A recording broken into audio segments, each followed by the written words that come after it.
experience vulnerability, fear, and not mattering. It really isn't that shattering. When we're afraid to face anything, we try to get away from it.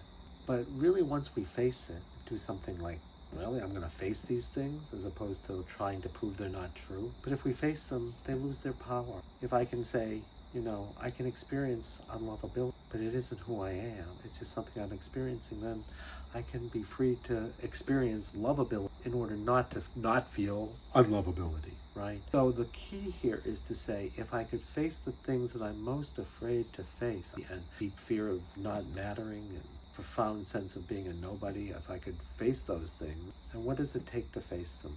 Could say it takes a kind of a willingness to have the courage to honor the truth, and really ultimately what it takes is a kind of grace, because it's very hard for us to do this without having something we can be held by. So it takes it really, to face our fears, takes a lot of courage, and it takes a willingness to say it's true, but it's not the whole truth that I've been afraid that it is.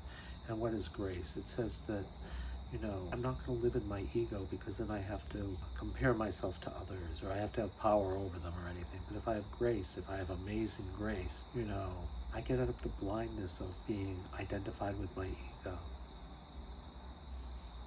And as they say, I once was lost, but now I'm found. I was blind, but now I see. What do I see? What I see is that we're all one, and that's truly grace when we know that. Even those people we have the greatest aversion to, what would happen if we said, I truly am my neighbor. If I'm everyone, then I'm all of it.